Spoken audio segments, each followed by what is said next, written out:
All right. So once again, I'm live with the brother Shawn James. Been a while, but things been going on. A lot of things going on in the world, and I said I got to get him back on here. I said I'm gonna get him back on here. We're gonna talk about a couple of things. So with that being said, Shawn, go ahead and explain who you are. I know who you are. People know who you are, but it Well, is what it is. I'm Shawn James. I have my own YouTube channel, which is titled Shawn James, and I usually have content on there every day with various topics. And I'm also the author of over 80 books, including The Man Crisis and The Woman Crisis. And I have books coming out this year as part of the 2024 catalog, which will start on March 22nd with John Haynes Illuminati. You can find all of my books on Amazon.com and all online booksellers such as Draft Digital, Google Play, and Barnes and Noble. That's interesting. So I want to say Shawn actually has a lot of information. He's very knowledgeable, and I want to bring this up to people. He's right in the epicenter of New York City. I call it JEW York, but that's Crown Heights, all that stuff. I'm just saying. But nevertheless, a lot of things been going in New York for the past couple of years. As you've heard in Georgia, they said that a young woman got killed by a Venezuelan, but they're not being honest with people. Venezuelans, Africans, this, that. You got everybody coming in across the board. Haitians everywhere, Cubans, everybody's coming in. It's like, and just today, I just want to bring this down because I'm going to play this later in this podcast because it just came up today. Macy's said they closed 150 stores, right, in the next 3 years. Right? I'm just bringing this up. But guess what? The U.S. military said they cutting 24,000 jobs. It's the U.S. military. What is that, right? Now, I'm about to ask you a serious question. Do you really think the U.S. military is cutting 24,000 jobs, or you think they're gonna use a new they got a new military coming in because these migrants are going to be able to become citizens by enlisting in the military. And if you're cutting military, I've never heard of that in my life. I mean, thought we had a shortage of people, and it looks like they possibly may be trying to recruit these migrants, but that may blow up in their face because these guys aren't loyal to their own countries. What makes you think they're going to be loyal to this one? Well, let's you know what? Hold it, New York, for a minute, because I mean that was so shocking. I'm gonna just start that off right there. Let's see if they have an article on so I can play it to YouTube. I might have to just pull up the article.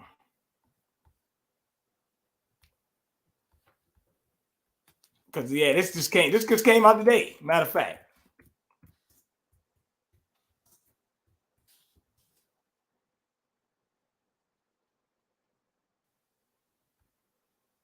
Now, okay, I got it.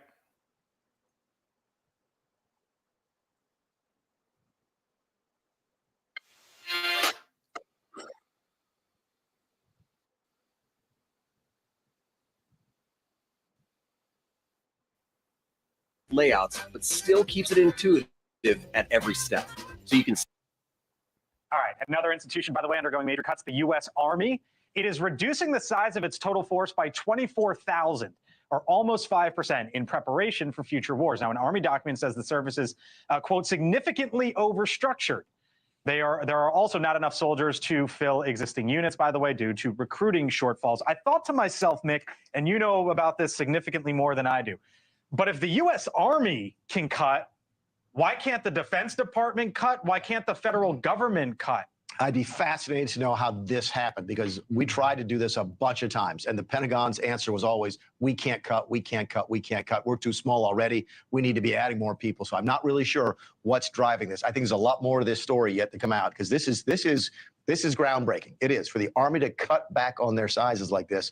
They always told the lawmakers they can never do with less, ever. I remember having conversations with the Secretary of Defense saying, can you save 1 penny on a dollar next year? And he said, we've tried. We can't do that. Keep in mind, this is an entity that is not auditable. They are not able to be audited by the federal government or by an auditing firm. They just can't. They're too disorganized. So there's a lot more here below the surface. So back to see when it comes back to my initial question. If they can cut, and I was thinking to myself earlier today, arguably the greatest operator of this century, business operator, is Mark Zuckerberg. Whatever you think about Meta or him, you can't deny he's one of the great operators of his generation. They just cut their workforce, and they're flush with cash. They just cut their workforce over the last year by 22% or so. So again, if the Army can do it, if one of the great companies of this generation can do it, why can't the DOD or anyone else in Washington do it? I don't think anybody on the panel is arguing with you about that. But what Mick says is the Army doesn't know how to do it. They've never done it before. They've never been audited before. And so this is all new stuff. So do you think this is the sign of something to come or no? Or Yeah, there's going to be a lot of folks in the Hill that want to know about this. Okay. Want to know where the 24 coming from, why, what. There's more here than just this. And does it make us safe or less safe? And that the reality is we need a more modern military that can. We're not going to fight two wars at the same time, or what we need more in the terms of cyber technologies, et cetera. But the real reason why we haven't had a bunch of cuts to military spending is Congress, because they want to protect military spending and don't want to have to defend cuts to our. Back to my, and it's interesting to hear Mick say that, because if one can do it, and there's lots of questions about how one might this be the start of something new. I don't know. Thank you for watching, and make sure you go to join. All right, Shawn, what do you think about that?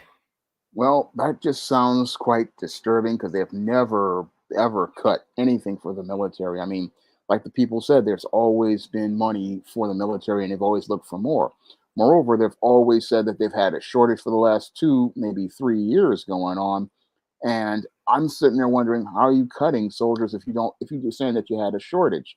And a lot of these skilled people, I've heard from former military, say these are skilled positions and you need to have special training for these kind of jobs. So there's something here as related to this whole situation that don't sound right.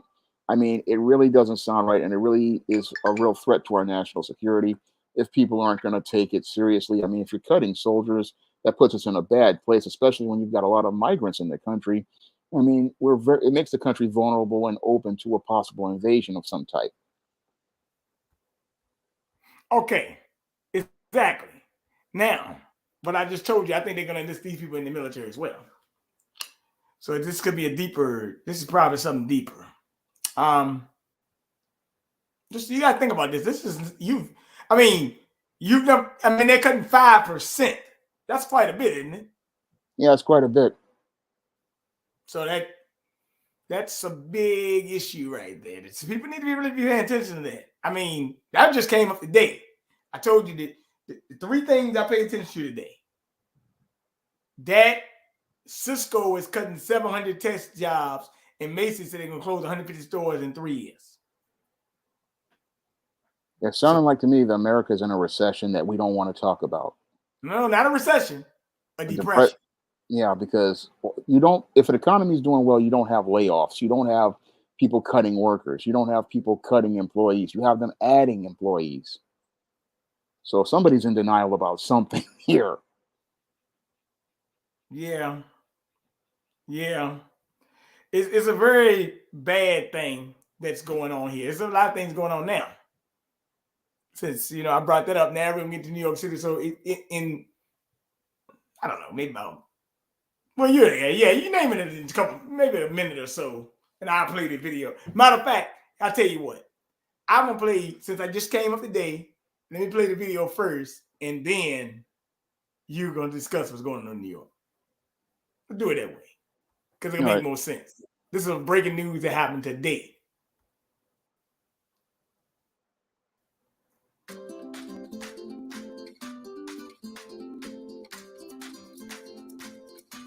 We begin with breaking news out of Queens, where police say they have found nearly dozens of migrants living in a small, cramped basement. Emergency services have now been called for this. And News 4's Melissa Colorado is at that scene live in South Richmond Hill. Melissa, we're talking about up to 40 people living in this basement space at one time? Adam, it's actually more. I just spoke to the landlord, and he confirmed to me that he had 74 migrants living in this property, living in the basement. You can see police officers are here on scene. It's all part of this ongoing investigation. And I also spoke to the neighbor, the next door neighbor, who said she was the one who called 311. She made the complaints. She said she was just concerned for her safety because of noticing all of the e-bikes that were parked next door to her property. Now, we're being told this all started with FDNY inspectors looking into that complaint made by that next door neighbor about multiple e-bike batteries found near the side of the home. And the landlord confirming for us, yes, in fact, he had 74 migrants sleeping in shifts, sleeping in bunk beds, sleeping in the basement of this property. He said he felt bad for these migrants, most of them from Africa, who were trying to make a living out here and not being found any shelter here. Now, officials started asking questions, and they discovered as many as 80 migrants, but we're being told right now that number is 74. They were sleeping in shifts in the basement of this home. The fire department has issued a full vacate order. Now, of course, you'll recall the city has limited the amount of time that single adult migrants can stay in city-run shelters to 30 days. Migrants can reapply for shelter at a reticketing center in the East Village, but the landlord telling me these migrants were tired of waiting. They were tired of trying to sleep outdoors, and this was the best option he could provide for them. This basement behind this furniture store here in Queens that you can see is now, there's been a full vacate order. Nobody can go in, but this landlord telling me he felt horrible. He felt sorry for these migrants. He was trying to find some kind of option, some type of shelter for them. And they had been staying there in bunk beds, sleeping in shifts, only 2 bathrooms. In fact, he also told me he was trying to find porta potties for them because he had as many as 74 men sleeping in that basement. But right now we're trying to find out more information from the FDNY, from the NYPD, as far as what goes on from here and where these migrants will go. Again, we're being told as many as 74 men were living in this basement. Take a listen. When I told them that they don't want to go, because they all say they don't want to go. They'd rather stay here than go back over there. Okay, I was trying to, talk to them, talk to the guy who was in charge. He told me that he promised me that they will have a place for them. They have a place for them. This is what he told me. We have a place for them. They're going somewhere. I told him, are you sure of that? Because I don't want them to go back through the same thing again. That's what. And Adam, as I mentioned before, I spoke to the next door neighbor who said she was concerned about her safety, noticing all those e-bike batteries that were basically being charged next door to her property. Of course, you've been hearing all the headlines with fires started by these defective lithium-ion batteries, and that woman saying, I was just scared for my safety, for my property, for the house, and for my family as well. Adam, we'll send it back to you. Wow. Listen, just to be clear, the landlord's saying that he wasn't charging them, that he was just having them stay there for free? It was a donation system, people pulling in resources, people pulling in money. But according to this landlord, who is a migrant himself, he was just saying, I felt horrible for these men. They had nowhere else to go, and this was the solution I could provide: a basement with bunk beds, people sleeping in shifts. He said the city was just not providing another alternative for these men who had nowhere else to go. That is according to the landlord, and of course you'll be hearing from him later today at 4 o'clock. Adam. Yeah, absolutely.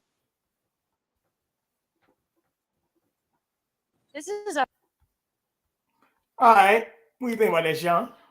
Well, I just saw that news report earlier this afternoon, and it just shows us that when it comes to dealing with people who enter the country illegally, this belongs in the hands of the federal government. I mean, the big problem here is we've got people trying to go outside of their whole wheelhouse as related to dealing with illegal immigration. First, we have these people like in New York City with Eric Adams trying to virtue signal despite Donald Trump. And this whole petty thing has basically turned into a complete disaster that has destroyed the quality of life here in New York City. And because of his backwards policies, we are now starting to see this starting to overwhelm other people. And this is where you get this individual coming in. Again, another guy who's completely out of his depth and making life even worse here in New York City, because that whole condition that he was creating with the lithium-ion batteries could have created one fire hazard if one of those batteries went off and could have burned down buildings. And it also could have created another hazard because all of those men inside of that basement had no way to get egress in the case of a fire. And that could have led to all of those men winding up dying, similar to the 1991 incident, which was the Happy Land Social Club fire, where all of those people were trapped in that illegal social club, and all of those people lost their lives because there was only one way out, and everybody basically crowded that way out, and then everybody died as a result of smoke inhalation. All of these people have good intentions, but their good intentions are taking everybody to hell and turning New York City into a hellscape, because this guy with his store was trying to take care of these migrants. But the whole problem is that this is a federal issue, and this needs to be taken care of by the federal government, which would vet these individuals. But we have a lot of people who want to call themselves trying to do the job of the federal government, and they're showing us why we need ICE to be involved, and ICE needs to take care of these affairs, because ICE would have a better understanding of how to handle large groups of individuals who enter the country illegally. ICE would have a better system to care for these individuals so that they would be monitored and watched, and they would also have a better vetting system. But we have these politicians like Eric Adams who think they know better. We have guys like the store owner who think they know better, but they really don't know what they're doing. And that's what's creating the chaotic situation that we're seeing right now. Now, let me ask you a question about that. Because I'm looking at something right here. I'm looking through like my little phone right here. But don't you think that this isn't politically expedient to have this keep going on, correct? No. And let me, because I'm going to play another video right after this. I didn't want to put the article up there. So I'm just trying to look at it and get like a point out of it that I was looking at here. But I'm gonna just paraphrase before I even put out the good point. Don't you think that the people of New York City should be like, what the hell is going on around here? They should be. But a lot of people in New York, they're just so caught up in their politics that they can't see the dangers going on in front of them. I mean, a lot of these people today they're dumb. I'll just say it, dumb as related to things. They don't understand how dire the situation is. Some of them haven't lived here long enough to understand how dire it is. I mean, I grew up in the dark days of the 1980s when the Bronx was practically burnt down and abandoned buildings were everywhere and garbage was everywhere. So I understand how dire the situation is. And I understand how dangerous it is, because you have people who we have not been vetted. We don't know who these people are. We don't know where they come from. And you're stacking them up in places, and we don't know what they're possibly capable of. And if we've got all these people here, again, it's just a tinderbox waiting to explode as related to a 9/11 style terror attack or some other incident. And many of these politicians are just so caught up in their whole quest to spite Donald Trump, so caught up in their feelings about Donald Trump, that they can't see that they're putting the entire city in jeopardy. Okay. Let's look at this. Okay. So this guy had been hit with 2 violations after officials found illegal plumbing work that had been done without permits. The other violation was for failing to occupy a building contrary to city records of spaces having no building, no natural light, and not enough space for people sleeping there. Okay. And he was charged in $300 to live in this space, actually. This was at 13202 Liberty Avenue. Okay. So this actually had a lot of people there. And mayors in the U.S. want work permits to keep migrants employed, receive new asylum seekers. Right here on my phone. But, a lot of stuff going on there. A lot of crazy stuff. I mean, they're trying to get these people jobs when you got black men like myself who need work, and that just is an insult to us. And you're trying to get them work when in the federal process already tells you have to be here 6 months to a year in order to be getting those working papers. And that's not going to change because we have a Congress in place and we have policies in place that take time. And if you want to get legislation passed, the process takes years, but you have these guys who want to push this agenda thinking that they're going to get something done, when in actuality, the American people don't understand how bureaucratic and long these processes are. And most of these folks will basically, they're not going to get anything as related to anything. They're just going to get booted back out of the country, or if they just try to slip and stay in the country. But you have these politicians who want to use these migrants as political pawns in their chess game to spite Donald Trump. But it seems like it's not spiting Donald Trump; it's just blowing up in their face, and they may be the losers in the next election. Well, it's got one thing. They want to add more seats in the House of Representatives and things like that as well. That's another thing that they have more people in your district. That's another little con game they got. Yeah, well, they may not be able to benefit from it because a lot of these migrants are conservative. So, and you're not helping your cause because in other places where they tried this, what happened was 20 years passed and the kids of the migrants eventually just became conservative. So, yeah, you got your numbers up, but the representation became more red. So it just blew up in their face. And it's like, you're trying to get more blue voters, but you're not going to get more blue voters because you're not offering anything to the table to most American citizens. Well, in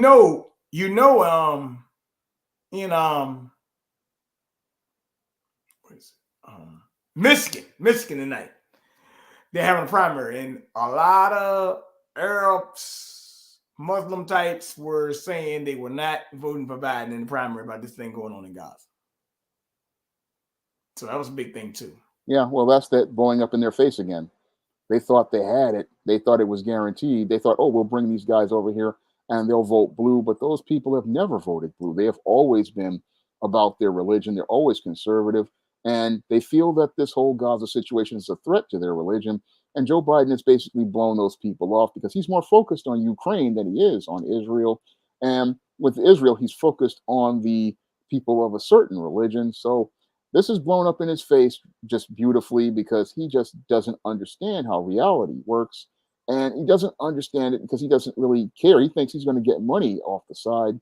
But at the end of the day, the blue party may be the one that just turns everybody away from them because their whole approach has been just falling apart in front of them. All right, let me get this next video up so everyone should see this. This is another little interesting tidbit.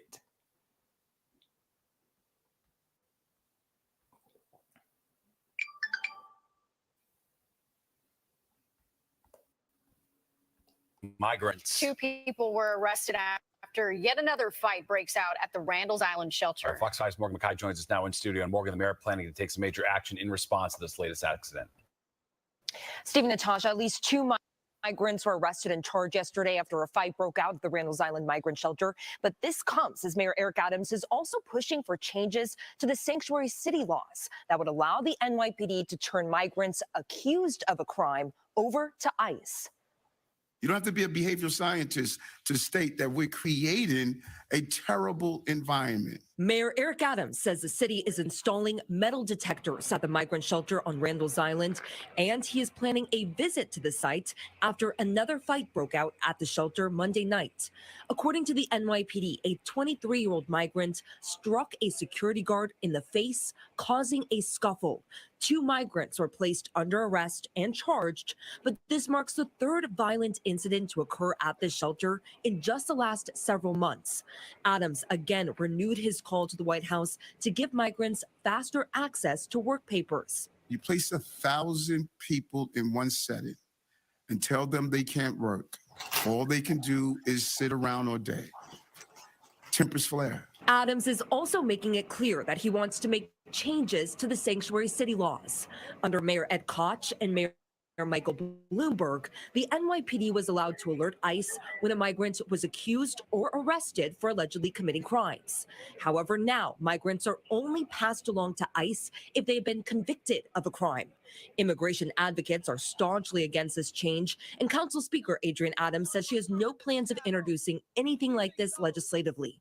But Adams says migrants accused of committing multiple robberies should not be allowed to wait here while their case plays out. They didn't give due process to the person that they shot or punched or killed. We can't have these small number of migrants and asylum seekers that have identified that they're going to be dangerous, hide under the law. An audit by the city comptroller was also released on Tuesday that showed the city has been overcharged at times for migrant services due to the city procuring no-bid contracts. What we're calling for now is to go through a procurement process that would make sure we get the most competitive price for all these services. Adams defended the contracts on Tuesday, saying they did the best they could at the time when these contracts were inked. Because of our response, no child, no family, sleeps on the streets of the city of New York. Now, Adams. You're going to have to get used to asking questions that might make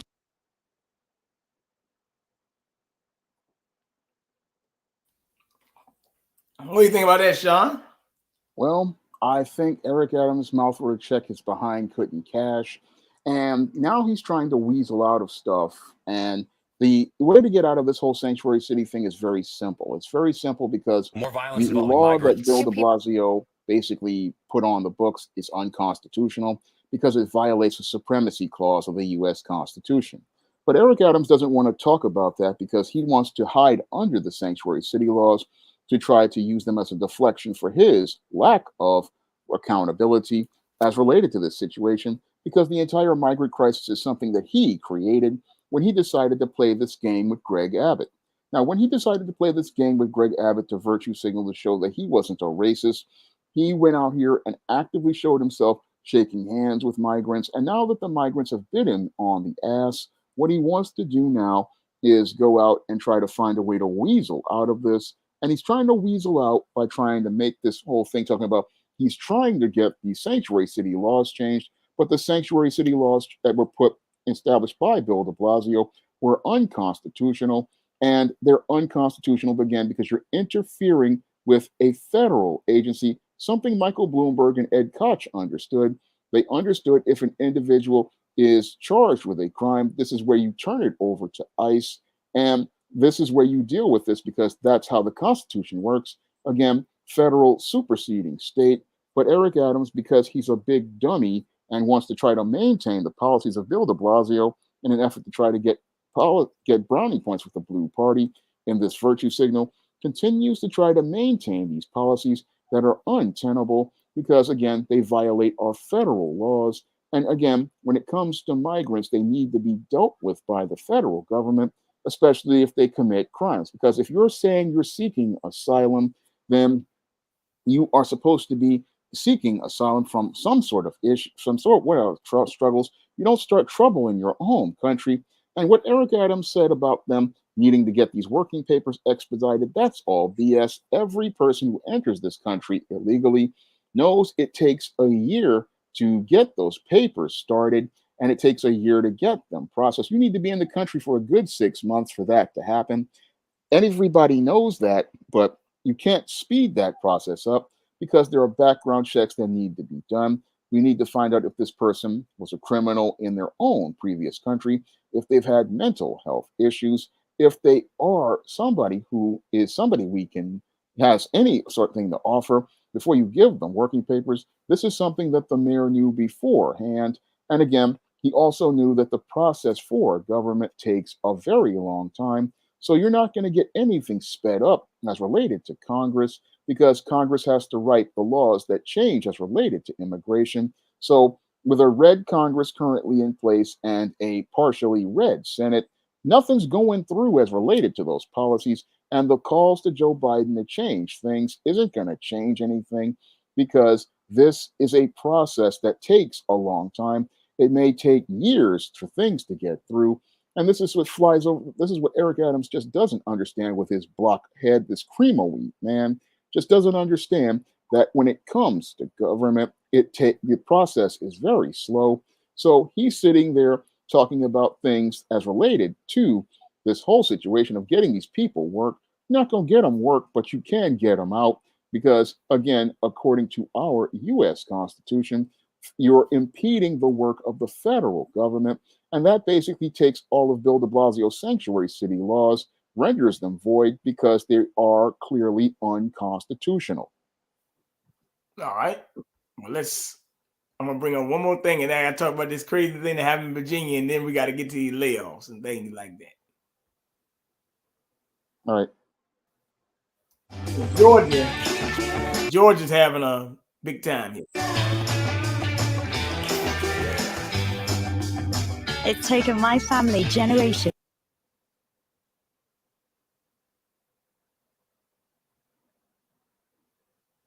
Now to the growing anxiety along the border and the immigration crisis. Numbers do vary, but it's safe to say that at least 7 million people have crossed into this country illegally since President Biden took office. Now, if only a tenth of those are violent criminals, that is still a troubling 7,000 felons who've recently snuck into the U.S. Well, one of them is charged in that gruesome murder last week of University of Georgia nursing student Laken Riley.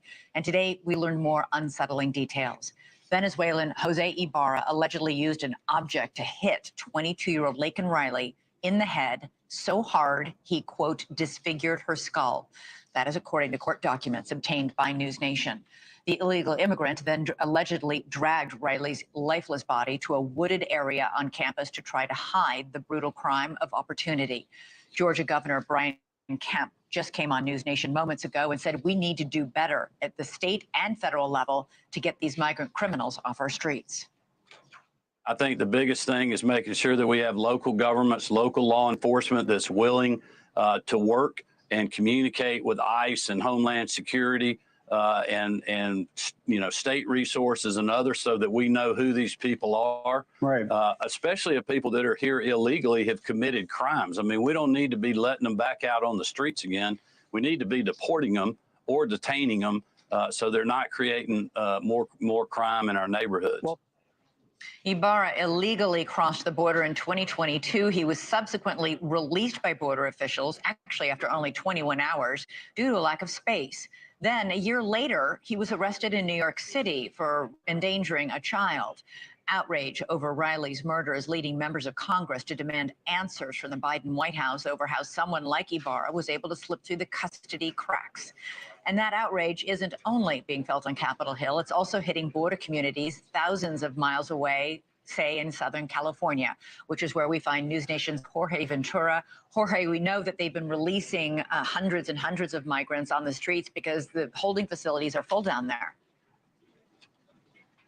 Yeah, that's right, Elizabeth. And actually, since October here in the San Diego sector, agents have encountered over 100,000 migrants. This is all coming as a migrant center here was forced to close its doors after the county ran out of money. Now, hundreds of migrants are being street released into the community of San Diego every day, majority being men from all over the world. And after our report on Monday, residents reached out to me on social media saying they have huge concerns on public safety issues. One resident saying, are these individuals even properly being vetted before release into the public? I spoke to a local San Diego mother of 3 who says not only is she worried for her kids, but also her neighbors and other family members in the community as these street releases continue.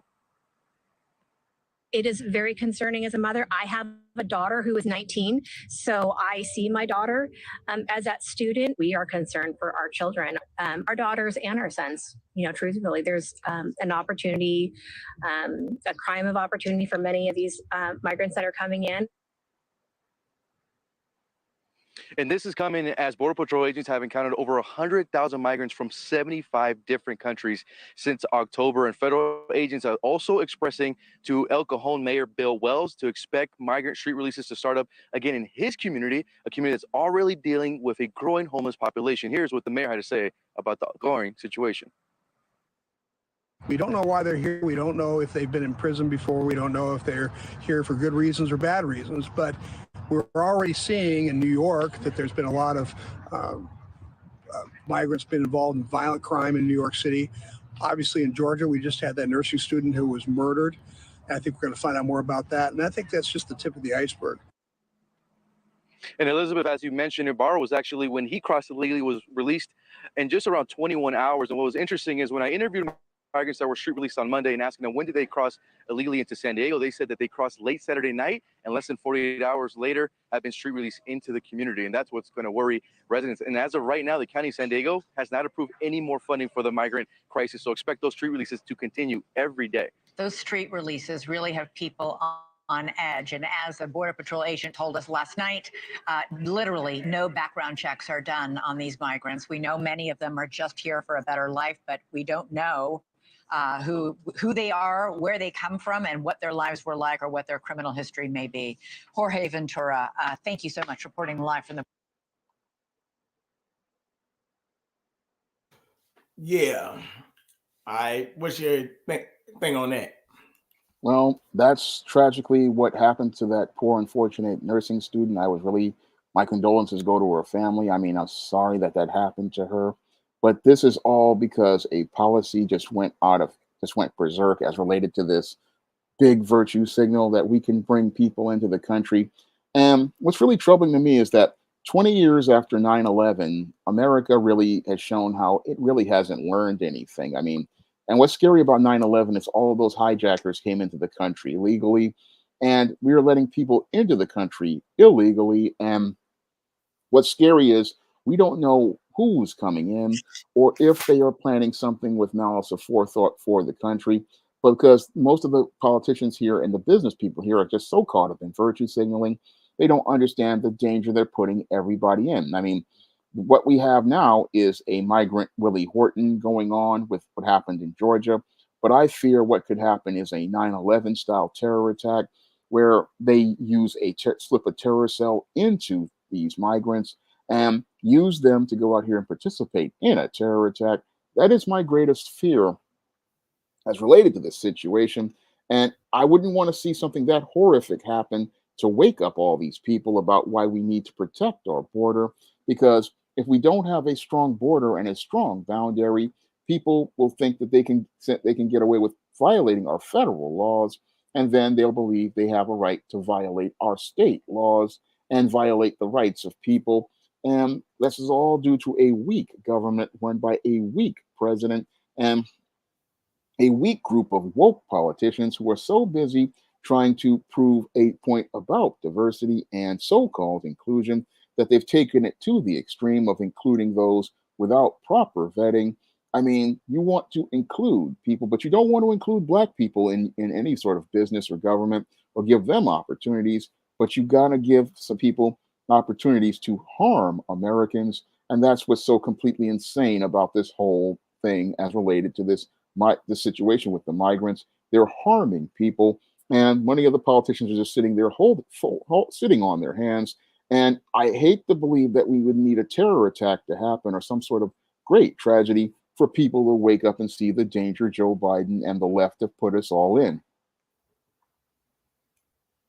Yeah, it's a bad situation to be in right now. I will say that, Shawn. I do think that people have to really watch what's going on. People need to pay attention. Things are getting crazy. Yep. Let me play this for you.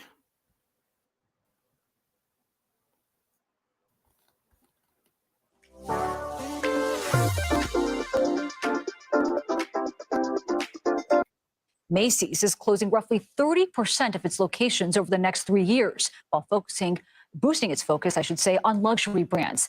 The major department store chain announced today its intentions to shutter approximately 150 outlets.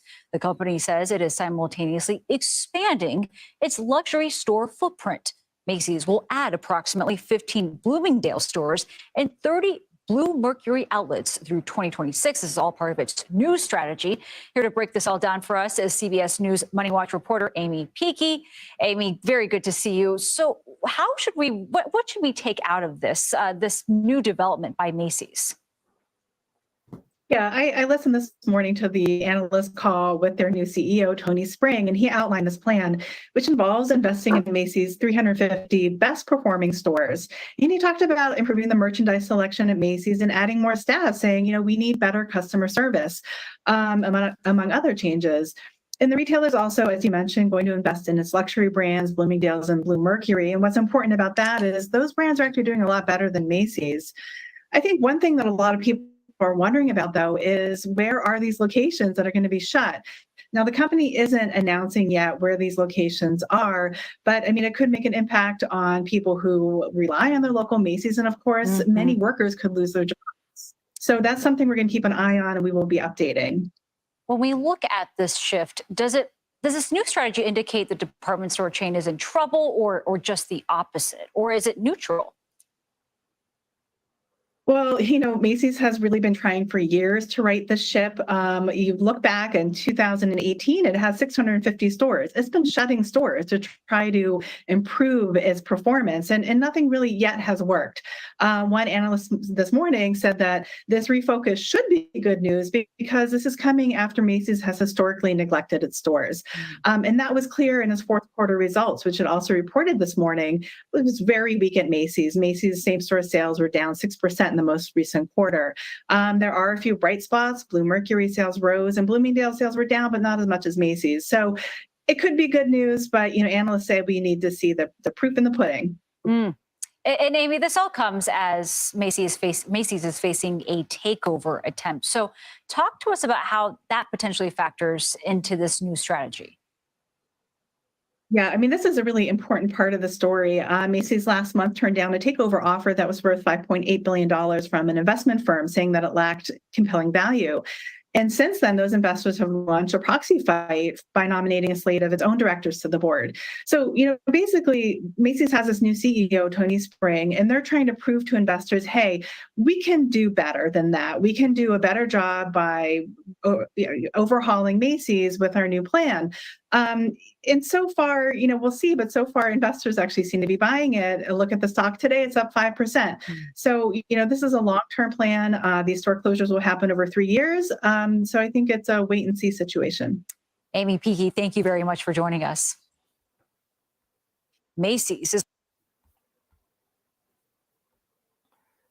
Yeah. So what do you think about that?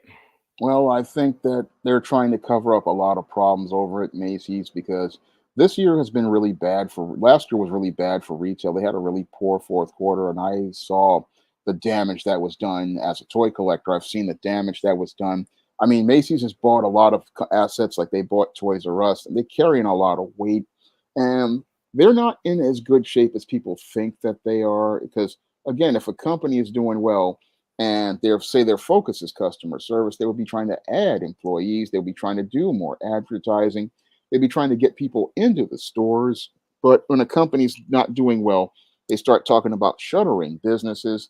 And if you're shuttering businesses, that's an indicator that your business isn't as strong as you're saying. A lot of these guys, these new CEOs, they want to come in and try to call themselves righting the ship, but the ship has already taken on a lot of water. It's sinking. And with retail, a lot of businesses have been sinking, and Macy's has been sinking because they've taken on a lot of weight with the acquisition of Toys R Us, and they're still not really where they need to be. Because I do. There's a Macy's in my neighborhood, and it's not the greatest. I would rather just order online these days rather than deal with a store anymore. And it's just not, shopping's not what it used to be, because it's just Macy's isn't what it used to be. It's not as exciting a brand as it used to be. Now, maybe for the luxury high-end types and the luxury high-end stuff, but it's just not, it just doesn't give you that experience, that distinct fingerprint that you used to have. And that's something that's really missing from retail. Retail is something that is very personal, it's very hands-on, and we're not getting that from retail these days. And that's why a lot of these retailers are struggling. And a lot of these retailers are also struggling because we have been in a recession, or depression, as you say, that people just don't want to talk about, because nobody wants to talk about how bad the U.S. economy is. I see it with the money I'm making on YouTube. It's not as much as it used to be.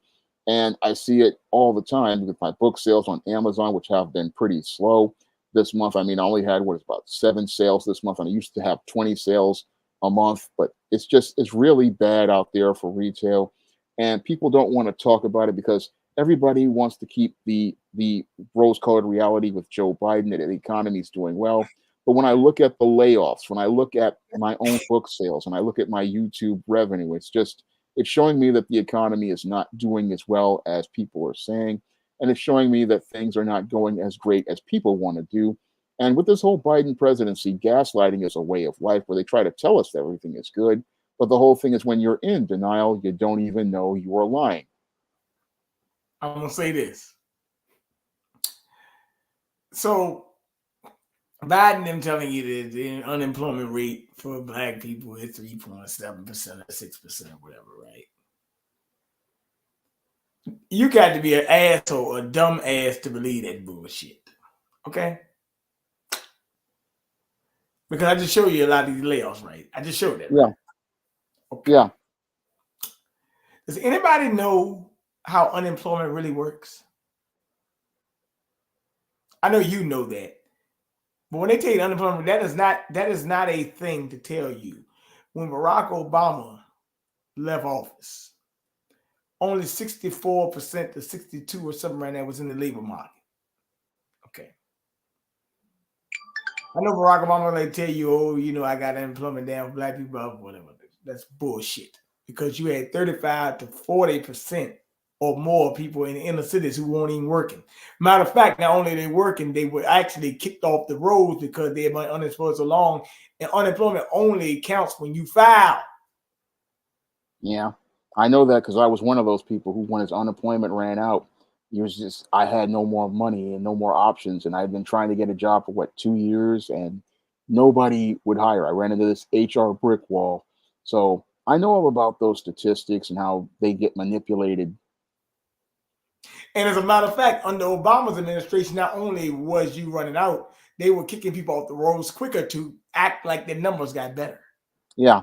He was fake. He was gaslighting people, faking the numbers, finessing the numbers, or what they call it, And as a fudging the matter of numbers. fact, not only that, what also wasn't talked about, they also were cutting a lot of services as well. It was called the sequester budget cut. They were cutting service. They were cut. Actually, that talked about Barack Obama and was cutting food stamp stuff too, like that. A lot of people don't know that.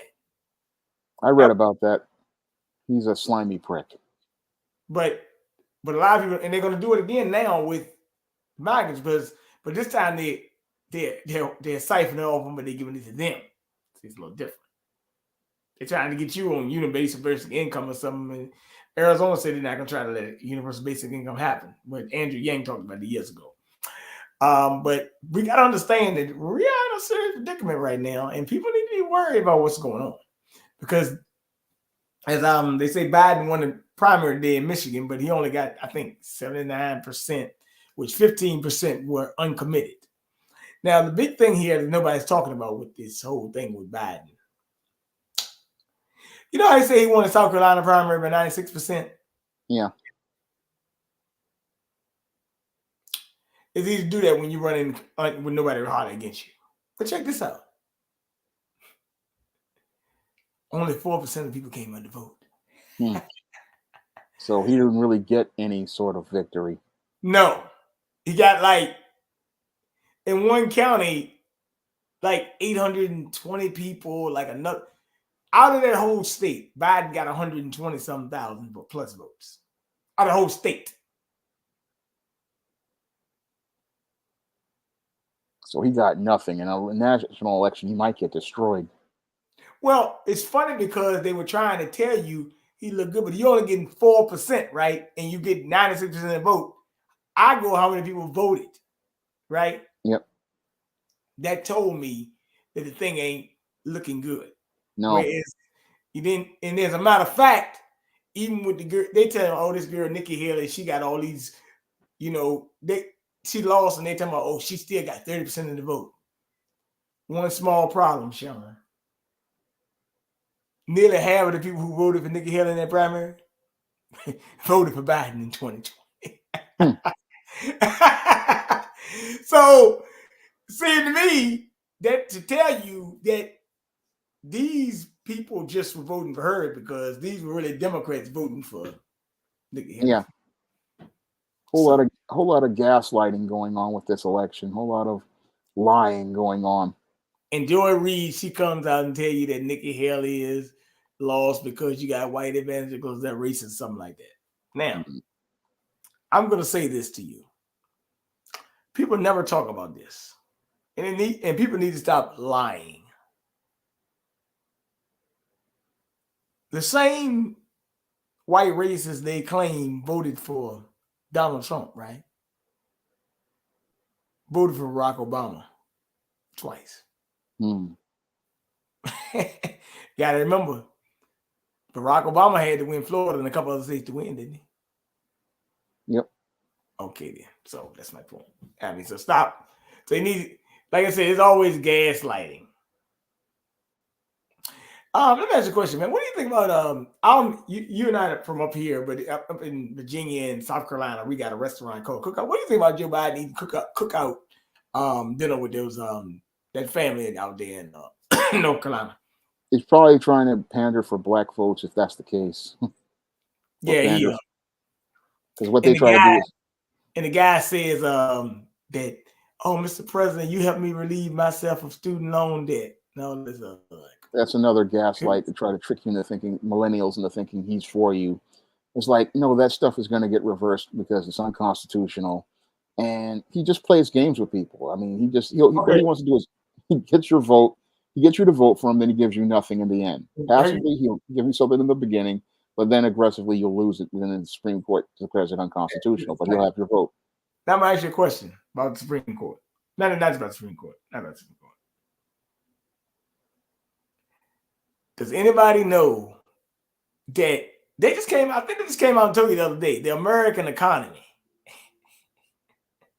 I think it's $1 trillion behind in credit card debt.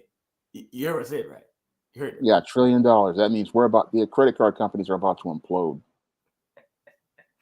I think it's $1 trillion. I gotta go back and check. I think it's because I talked about that in the woman crisis about that we were getting ready to have a major debt crisis because of all these women with student loans and credit card debt and no way to pay this thing because we've made these people into rabid consumers. And this was something I saw coming and I wrote about it in the woman crisis, and it's going to get a lot worse. Well, I'm gonna play this for you because this is the governor of Virginia.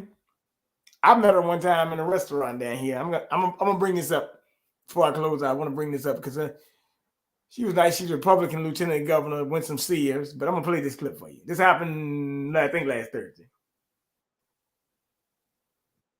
Madam President, how many votes would it take to pass this bill with the emergency clause? That would be 4/5, Senator. And what would be the exact number for that, Madam President? Yes, sir. That would be 32. The question is, shall the bill pass? I am not here to upset anyone.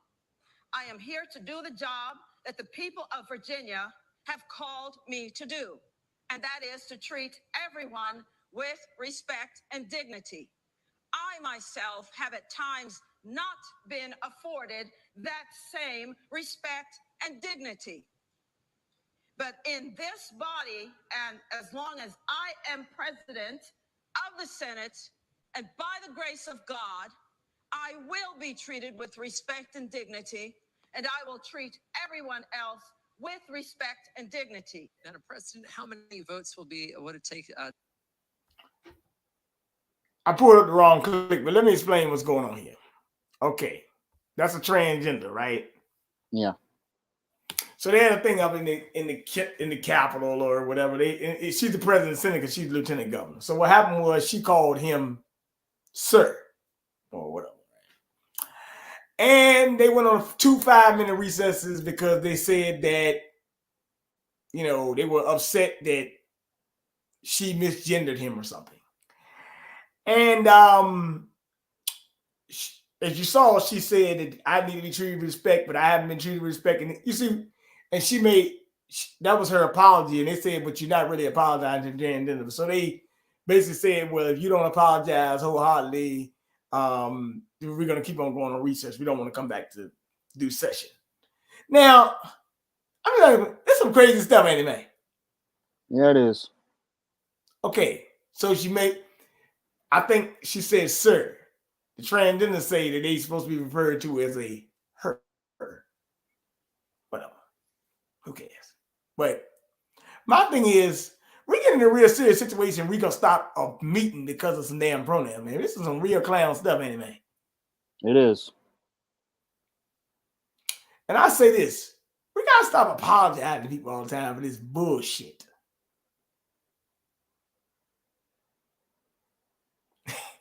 This tranny was elected, I think, 6 years ago. It's the only transgender person ever elected to Virginia office or something like that, in the Senate or House or something like that. So, but that go to show you what you're up against. And I'm not mad about it. I mean, I met her, like I said, I met her one time in the coffee shop. Actually, she was meeting with a friend of mine who has a business. He has a coffee shop. Good guy. I like him. Matter of fact, I think he worked in Wall Street, but as a matter of fact, his shop was threatened, or better yet,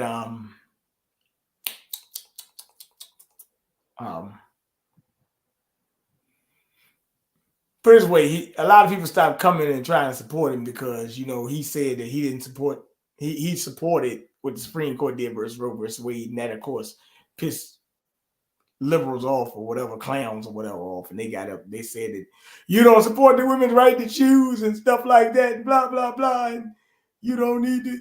I'm like, look, this feminist agenda, Shawn, has ruined society with this nonsense. Just like that bull crap last week with that IVF thing down there where Joe Biden and Kamala Harris said, you have destroyed a woman's right to choose again with the IVF. Now, only one thing about IVF, Shawn, if they're trying to go to IVF, that means they're trying to have a baby.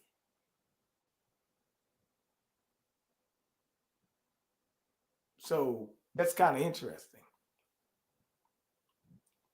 With the IVF treatments, they were saying if you have the embryo, right? Yeah. You can't make a decision to destroy it. You got to have the baby. That's what this was about. Point blank period. Yeah, so, these people are backwards. But we have a lot of backward people going on. And I would just say this, Shawn, we have a lot of stuff, like you said, even up there in New York. I mean, you know, when I look at what's going on up there, and as a matter of fact, I mean, if you drive in New York City, I just want to bring this to you. I talked to a guy from New York yesterday down here. He didn't know nothing about it. He's from there, but he hasn't lived there in years. And he said that America's getting greedy. You know what you know Kellogg's cornflakes and all that stuff, right? Yeah. The CEO of Kellogg's today said, if food getting too expensive, stop eating chicken and eat Kellogg's cornflakes for dinner.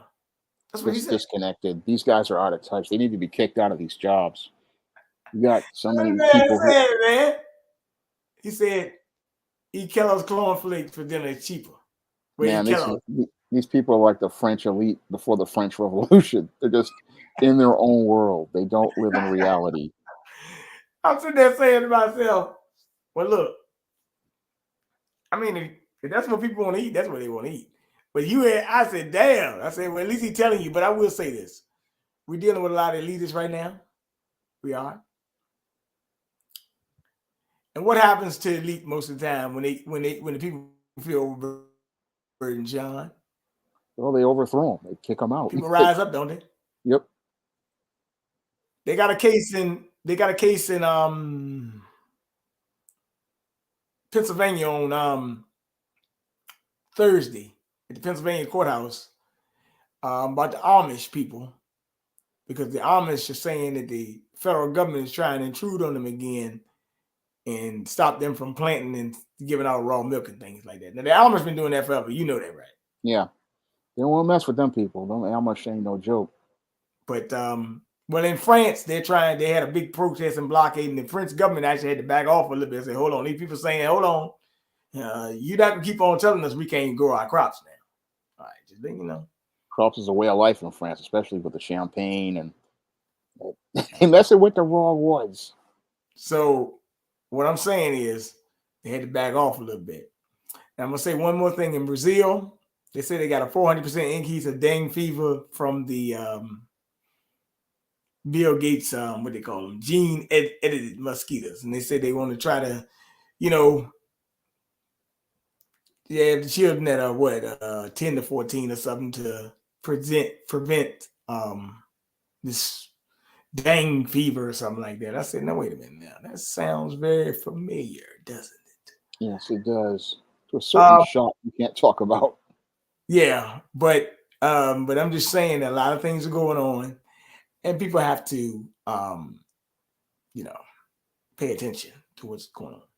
Yeah. I also will say this, that people just have to know what is going on, because I hate to tell you this, man. Remember when they said there was going to be a new normal? Remember? Yeah. This is that new normal. Their new normal is just dysfunction all over again. And we're going to have a lot of problems. And I'm going to say this. Last week, you heard about, what is it called? The AT&T thing with phones or whatever. When they say the phones went out or whatever, they were down. AT&T's cell phone network crashed. Yeah. And they claimed that it was a code error, but I said they could have been testing on something else. Also, I'm going to say this. People need to be aware because AT&T is really, they've been trying to get rid of the landline telephone. That's really what that was about. They even came out and admitted it, actually. And then they mentioned Obama's moving to leave the world behind. So what I'm saying is a lot of things going on. People just need to be aware, and people don't need to be stuck in the matrix right now. People need to watch what they're doing, watch where you're going. If you're going places, make sure you have somebody with you because you do not want something bad to happen. No. And we got a lot of things going on. Even the mayor of DC, they're saying she's trying to use Gestapo tactics to make black residents move out of town. But I'm saying New York is using Gestapo tactics. I mean, in just next month, it might be even be in March. No, I think it's April. New York is going to do something called congestion pricing, where they're going to charge you $17 to $23 to ride into Manhattan just to go to work. Yeah, it's going to blow up in their face badly because if those people don't come in, you don't get any revenue from taxes, and you try to run people out, but you don't know who you're running in. That's what I ran into with a landlord I used to live in their building, and they ran all the people from my family and other people out of the buildings, and they got in a bunch of people who from Dominican Republic and Africa, and they basically turned that neighborhood into a hellhole. So sometimes you call yourself being an elite, trying to have your little elite playground, but you may have a wasteland because the whole thing is you have to pay to maintain all that property. And if there's no revenue coming in, there's no way you can sustain it. Because the people from those areas, that New Jersey and Connecticut, they're not going to drive into those areas anymore. They're going to take their businesses and build their businesses in New Jersey and all these other states, and New York's economy is going to further implode. I think they're going, and New York's had a lot of people move out and there's people in the hotels. So you got a lot of things going on here. And we just got to be prepared to know, hey, look, this is not what's going on. I'm going to tell you, this is going to be a funny political season. It's going to be the funniest thing you ever saw. So I just want people to be prepared and to my brothers in there. Oh, thanks, Doc Boss. That's good shout out. But we just have to be prepared, know what's up, know that we got a lot of things in common. Like I told a guy, y'all worry about the wrong thing. Right? There's something happened today in school where they up down the street, they say some girl wrote on her arm or got a tattoo or something about I killed niggas or something like that on there. Thing or something like that, Powhatan High School, but we're not into that, right? So yeah, I mean it's crazy because like I told them, like right now we got to worry about things like more so pressing issues. Said I'm not too worried about what they call it the racism. I'm more worried the placism and spacism because somebody will be at top, somebody can be in bottom. And this Office of New American thing that Barack Obama put in the office in 2012 is about to put you at the bottom of the totem pole. Matter of fact, some of these migrants are getting almost as much as $10,000 a month. All that money's just going into the garbage. I mean, it's crazy. And Eric Adams said that they can only spend the money on necessary items. Do you really believe that's going to happen? No. Okay. People are going to take that money and put it on these debit cards can be used on PayPal. They can be used to different things, and that money can't be traced. It cannot be held accountable. And this is what's dangerous about this. This money is basically going to be just funneled to criminal activity. Of course, doesn't it always? And it's just the government giving money to criminals. Okay. Yep, you're right. And that's what's going to happen. So I'm going to say this. It's always a pleasure to have you on. And I told you I wouldn't keep you that long. So what do you got? Any new projects coming up? Whatever. I know you said. Well, I have the new SJS Direct 2024 catalog that's going to be starting on March 22nd with the first book, John Haynes Illuminati, which is going to come out on March 22nd in paperback. And you can pre-order your copy on Kindle, Google Play, and Draft to Digital right now. And on April 26th, I've got the second book of the catalog, Isis Dark Incubus, which will be available in paperback on April 26th. But you can pre-order the digital versions right now at Amazon and Google Play and Draft to Digital. And I also have Steam Horror in the Hamptons, which is available on May 24th. So that all those books are available for pre-order on Amazon, Google Play, and Draft to Digital. And those are the books that are coming out for the 2024 catalog. I'm currently working on 2025 books, but that's all I'm working on right now. Okay. And what is your Cash App? My Cash App is Cash App Shawn S. James. That's SHAWNSJAMES and Cash App. I also have a PayPal, which is PayPal ME Shawn S. James, SHAWNSJAMES.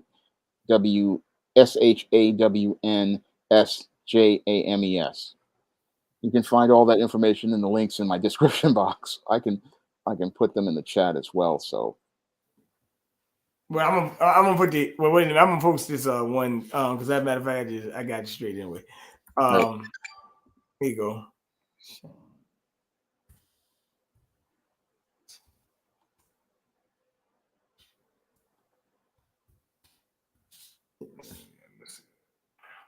Well, let me lowercase that. I got it. So I can put it in the chat, in the private chat, so you can have. Wait, yeah, no, you can. I mean, I already put it in there. Oh, there you go. I see it up there. You got it. You can get my books here with everybody. I always keep the links available. Wait a minute. Oh yeah, I got it. Hold on a minute. Copy. Let me come back to this. Shoot. I'll get back to it then. Thought I had it. Oh, here it is.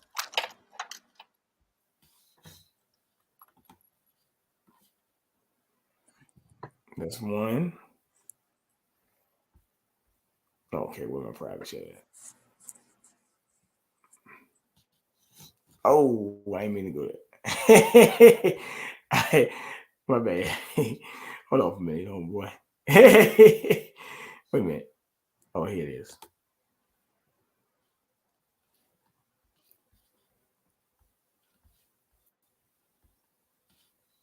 And that's 2. I got it in there. I had to go back and get it. Okay. Well, I put it in the chat. So, like I said, just like I said, be on the safe side in New York City. A lot of things going on. I just want people to be careful out here in America in general right now. We treading into some treacherous waters. Yeah. Be careful. Watch where they're going. Watch what they're doing. And women need to be safe, especially because there's a lot of I hate to say it, even Dr. Phil said that people are human trafficking right now. It's funny. Yeah. So be careful. But that was, brother, I'm glad that you came on.